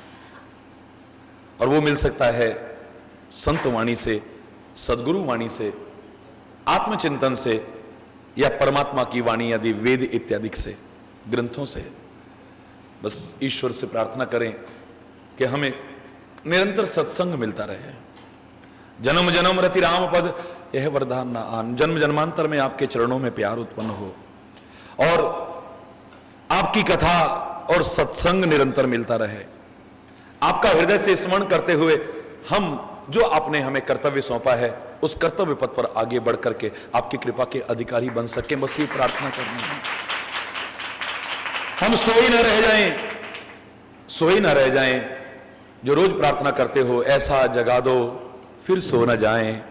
अपने को निष्काम प्रेमी बनाएं, हम आपको चाहें और पाएं। संसार का कुछ भय रह न जाए, फिर सवाल ही नहीं को भय रह जाए। हे नाथ अब तो ऐसी कृपा हो ये जीवन निरर्थक जाने न पाए। यह मन न जाने क्या क्या दिखाए, कुछ बन न पाया मेरे बनाए। संसार में ही आसक्त, वही मोह का दर्शन हो रहा है। संसार में ही आसक्त रहकर दिन रात अपने मतलब की कहकर, सुख के लिए लाखों दुख सहकर ये दिन अभी तक यूं ही गंवाए। हे नाथ अब तो ऐसी कृपा हो ये जीवन निरर्थक जाने न पाए। ऐसा जगा दो फिर सो न जाएं, अपने को निष्काम प्रेमी बनाएं। हम आपको चाहें और पाएं, संसार का कुछ भय रह न जाए। हे नाथ अब तो ऐसी कृपा हो ये जीवन निरर्थक जाने न पाए। अपना प्रयास, उससे प्रार्थना, गुरु की कृपा और आशीर्वाद, संतों के आशीर्वाद, बड़ों के आशीर्वाद और शुभकामनाएं, सफलता सुनिश्चित मिलेगी। कहत राम गुण भिनु सारा, जागे जग मंगल सुखदारा। तुम्हारा ही नहीं सारे जग का मंगल करने वाले, मंगल भवन अमंगलहारी वो जाग गए हैं। जैसे ही प्रातः हुई है, इन वचनों को सुनकर के ज्ञान का उजाला हुआ है, मोह दूर होकर के परमात्मा के प्रति प्यार हुआ है, तो परमात्मा भी फिर हमसे दूर कहां है। जो सोया लग रहा था वो जागेगा, और जागेगा नहीं, हमसे दूर भागेगा नहीं, और हमें अभागे नहीं रहने देगा। हमारे पर कृपा करें। निषाद का विषाद दूर हुआ, उसके मन में गु माने है ही अंधकार, गु माने अंधकार, रू माने प्रकाश। जो अंधकार से प्रकाश की ओर ले जाए उसी को गुरु कहते हैं। हरि बोलना। और गु शब्द से ही गुफा बना है जिसमें अंधेरा रहता है। हरि बोलना। और ये इसका नाम भी गुह निषाद राज है। हरि बोलना। ये निषाद विषाद में तब तक था जब तक गु माने अंधकार में था। इसे विषाद भी तभी तक था, इसके मन में भ्रम भी तभी तक थे, इस प्रकार के प्रश्न भी तभी तक उठ रहे थे कि कर्मों का फल पा रहे हैं जो राम इस प्रकार से लेटे हुए हैं। ये गुह है जब तक, तभी तक इस निषाद को विषाद हो रहा है। जब गुह से रूह तक प्रकाश पहुंच गया है, वो दिया नहीं जो लक्ष्मण ने दिया, जो लक्ष्मण ने संदेश दिया, जो संत ने संदेश दिया, जो सदगुरु ने संदेश दिया, वो दिया भी क्या प्रकाश करेगा। उस दिया ने तो पिया मिला दिया है, जिसने भी अपने अंतर में जलाया है। मैं तो हमेशा कहता हूं, मेरे गुरु ने मुझे वो दिया कि बाहर का दिया नहीं, मेरे अंदर का दिया जल गया है। हरि बोलना। जिस दिए के आगे सूर्य का प्रकाश भी मंद सा प्रतीत होता है। गुरुवाणी से, संतवाणी से जो मुझे अमृत मिला है उसे मैंने पिया, जब उसे पिया तो मुझे अपना पिया मिल गया है। ये एक अद्भुत बात है। हरि बोल।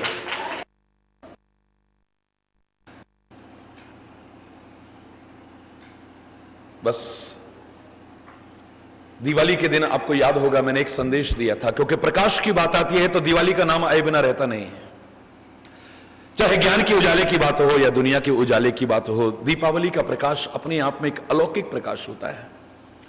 दिन में नहीं, अंधकार में भी रात्रि के उस तमस को चीरता हुआ सारे वातावरण को प्रकाश में बनाने का प्रतीक है हमारा दीपावली का पर्व। हरि बोलना।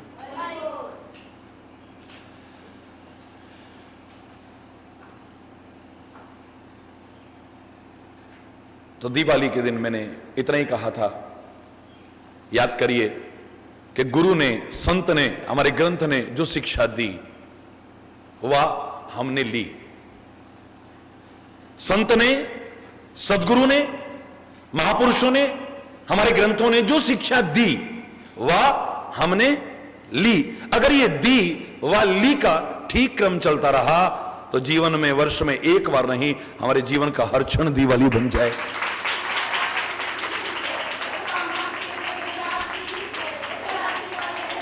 ये दी व ली का बड़ा सुंदर क्रम चलना चाहिए। फिर कह रहा हूं, संत, सदगुरु और ग्रंथ ने, और खासतौर से इस बार जो संदेश चला लक्ष्मण गीता का, इसने जो प्रेरणा, संदेश, शिक्षा दी वह हमने आपने ली। अगर ये दी व ली का क्रम बड़ा अच्छा चल गया, मैं चैलेंज करके कह रहा हूं, कभी ठोकर नहीं खाएंगे, कभी अंधकार परिपूर्ण जीवन नहीं जिएंगे। वर्ष में एक बार नहीं, जीवन का हर क्षण हमारा दिवाली बन जाएगा। और बन जाए, मैं परमात्मा से प्रार्थना करता हूं और दिवाली के क्रम को सही तरह से अपनाने का आप सबका आह्वान करता हूं। ईश्वर की कृपा से ये दिव्य संदेश हमारे जीवन से मोह, अज्ञान, आसक्ति, भ्रमों को दूर कर सके। और शायद जो प्रश्न हमारे मनों में उठते थे, 1 महीने से भी अधिक ये लक्ष्मण गीता का दिव्य संदेश चला है, शायद ही कोई प्रश्न अछूता रहा होगा जिसका उत्तर ईश्वर की कृपा से इस लक्ष्मण गीता के माध्यम से हमारे सामने ना आया हो। जो दुनिया भर के भ्रम, दुनिया भर की जिज्ञासाएं, दुनिया भर के प्रश्न हमारे मन मस्तिष्क में उठते थे, उनका सहज उत्तर, समाधान, निराकरण करता हुआ ये लक्ष्मण गीता का संदेश ईश्वर की कृपा से ही हमारे बीच उजागर हुआ है। कृपा हो हम सब पर उस परमात्मा की मोहितों पर सदा रहे अनुकूल, सो कृपालु मोहितो ही पर सदा रहे अनुकूल। वो कृपालु, वो परम दयालु हम सब पर हमेशा कृपा करे, अनुकूल रहे हम पर, हमारे जीवन के अनुकूल दिशा की ओर चलने के कारण। तो उसके लिए आपका आवाहन और कृपा के लिए उससे प्रार्थना, ये सारी चीज मिल गई तो जीवन का नक्शा ही कुछ और होगा।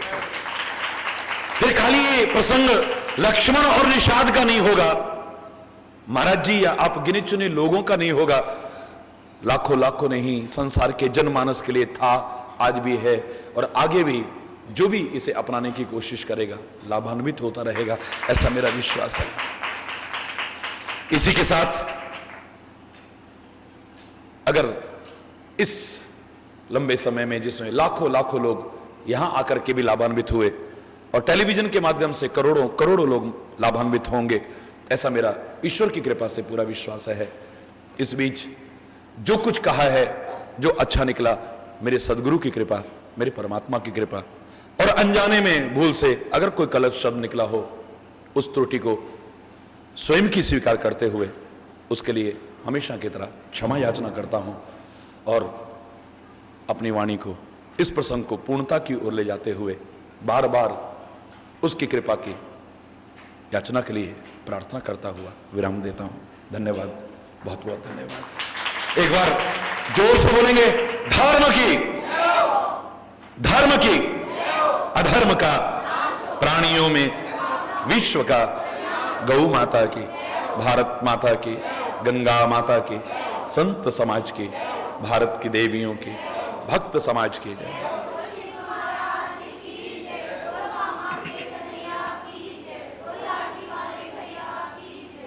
बोलो वृंदावन बिहारी, जय जय श्री राधे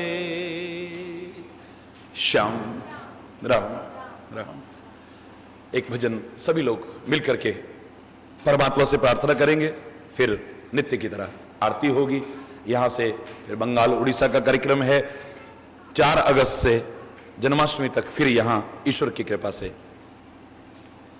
प्रवास का मौका मिलेगा और हम सब उस प्रवास में फिर से उसकी कृपा से सत्संग का लाभ उठाएंगे।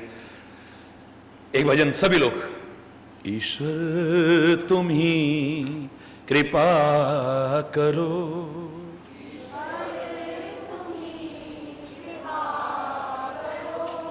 तुम बिन हमारा कौन है, तुम बिन हमारा कौन है, ईश्वर तुम ही कृपा करो, ईश्वर तुम ही, तुम बिन हमारा कौन है, तुम बिन हमारा, दुर्बलता दीनता हरो, दुर्बलता दीनता हरो, तुम बिन हमारा कौन है, तुम बिन हमारा कौन है, दुर्बलता दीन, तुम बिन हमारा कौन है, तुम बिन हमारा कौन है, ईश्वर तुम ही कृपा करो, ईश्वर।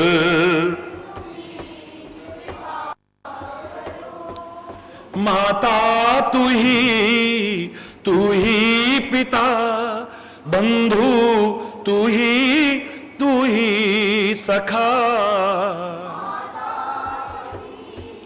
तू ही पिता बंधु तू ही सखा, केवल तुम्हारा आसरा, केवल तुम्हारा आसरा, तुम बिन हमारा कौन है, तुम बिन हमारा कौन है। ईश्वर तुम ही कृपा करो, ईश्वर तुम ही कृपा करो, तुम बिन हमारा, तुम बिन हमारा कौन है। ईश्वर तुम ही कृपा करो, ईश्वर जग को रचाने वाला तू, बिगड़ी बनाने वाला तू,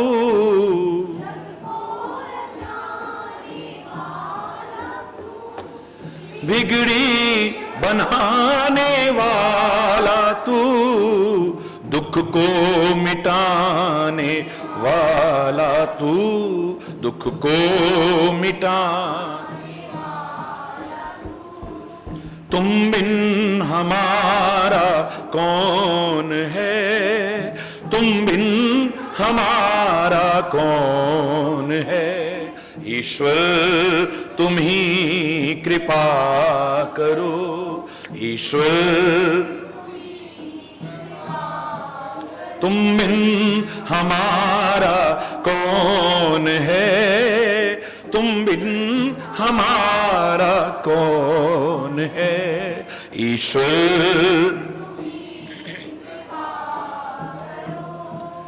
जाएं तो जाएं हम किधर, कुछ भी नहीं आता नजर, जाएं तो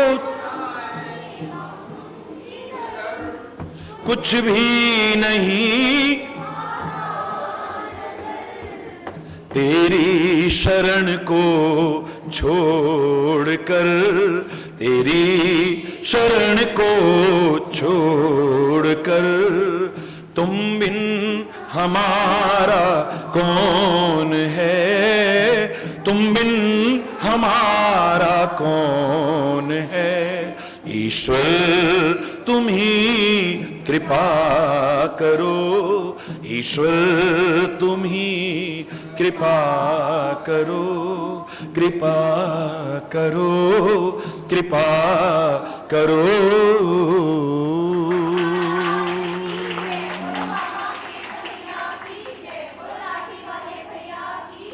हरि बोल, हरि बोल, हरि बोल, हरि बोल।